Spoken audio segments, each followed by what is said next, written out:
Guys, good evening. Si Coco ay bumalik siya. Tulog na si Cupcake. Tignan mo. Naantok na rin siya. Talaga si Coco eh. Naman, madumi siya.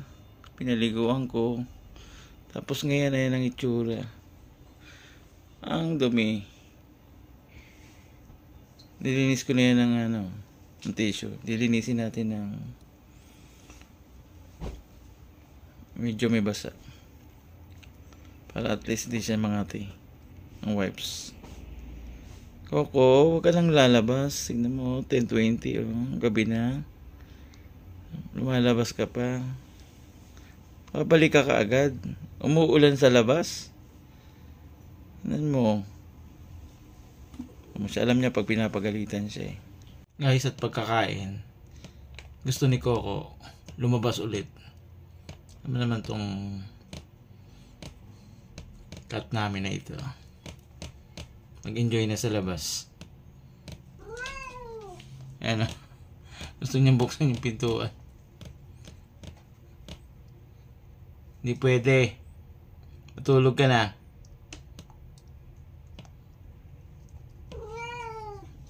Anong gagawin mo sa labas? Gabi na. Matulog na.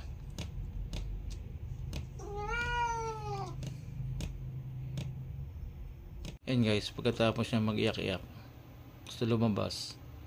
Ayan, pumuesto na dito. Ayun yung pumuesto rin sa kanyang higaan kasi alam niya marumi siya. Kaya guys, nagtyaga siya rito sa may chair.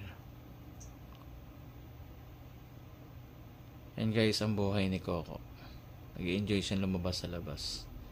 Pero hindi niya alam, doon pwede siya mapahamak. Yan, gumagaling na ngayon sugat niya eh. Ayan mo. Tulog. 1 hour later. Umalik sa pinto si Coco. Si Coco tinampal ni Cupcake nung nagkita sila. Pinag-antay mo ako matagal ha. Ayan. Si Coco iyak-iyak. Gusto lumabas.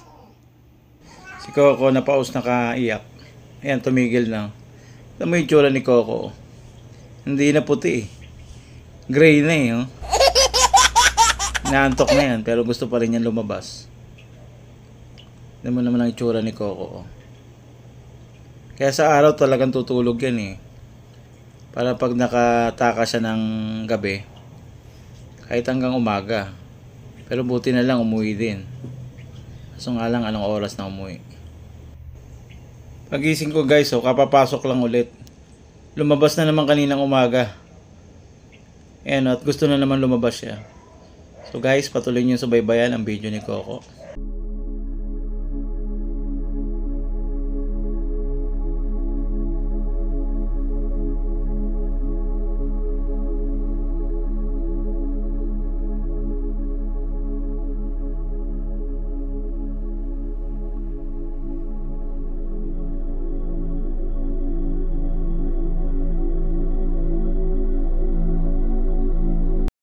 Coco, tingnan mo ang dungis mo.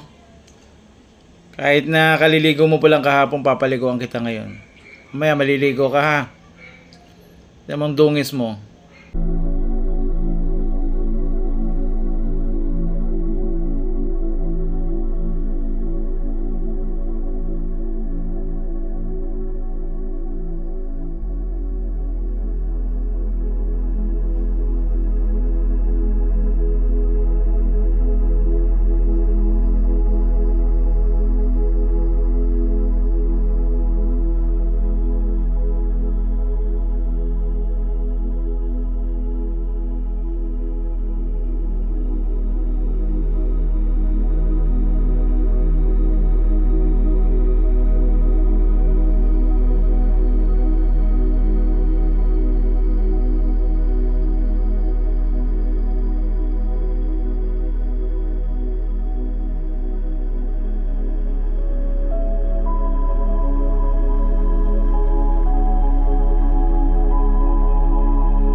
Si Coco, nakaabang pa rin sa pinto.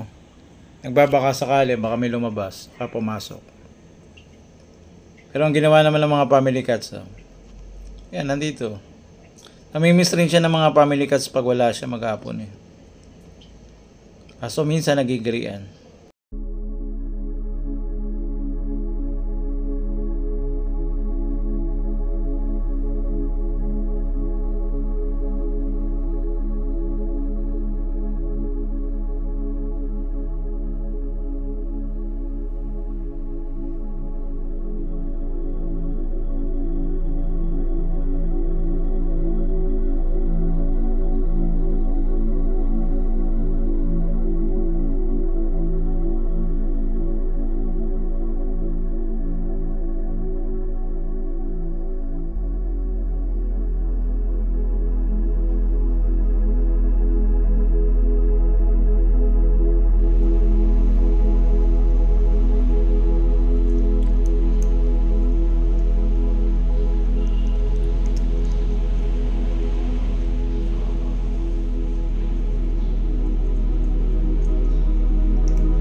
Guys, ito ang itsura sa mini garden.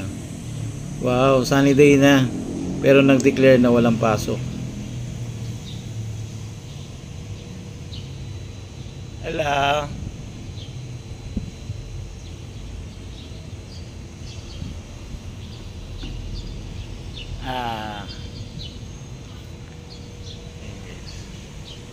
Yan guys, sa may kulay blue, dyan pumupunta si Coco. Tumatalaw dito, dati nandito siya, tinatalaw niya yan. Ngayon nandyan na siya.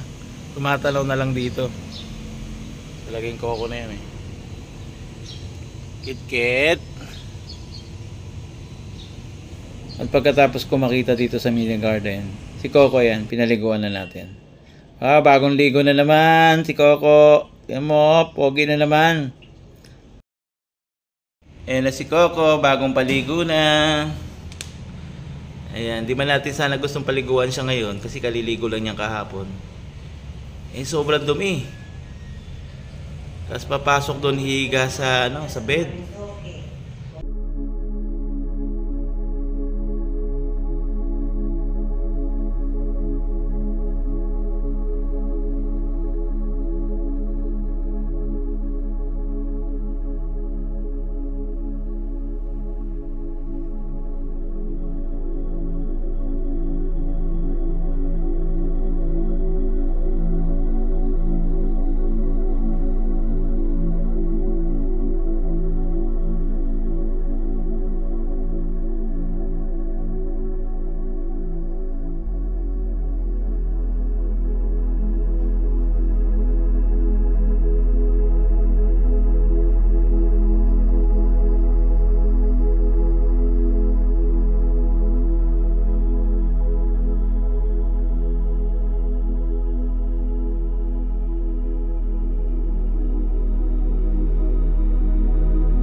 Guys, sa mga family cats, andito rin sila lahat sa may pintuan. Kanya-kanya sila ng pwesto.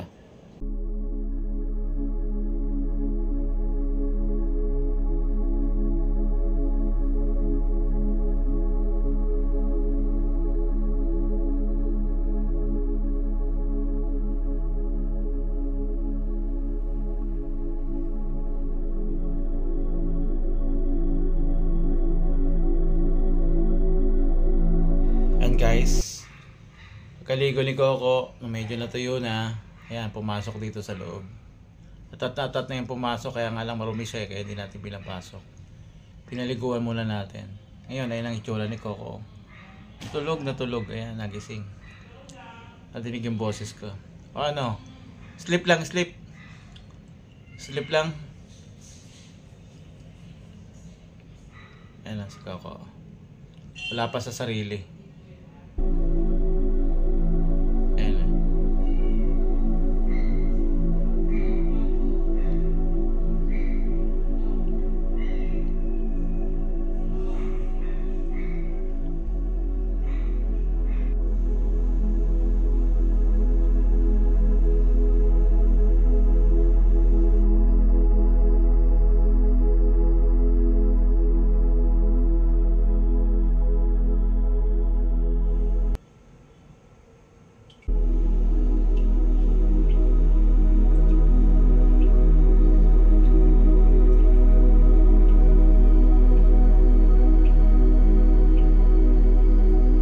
Pogi naman yan, oh.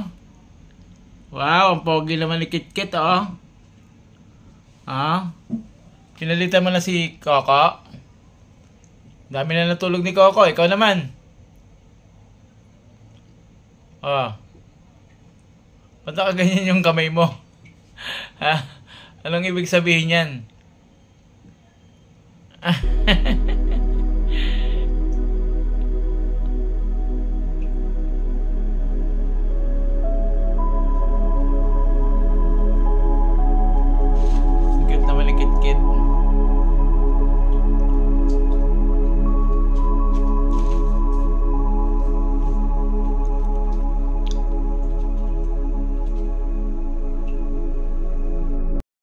Guys, si Coco, naisipan na niyang lumabas kasi hapon na.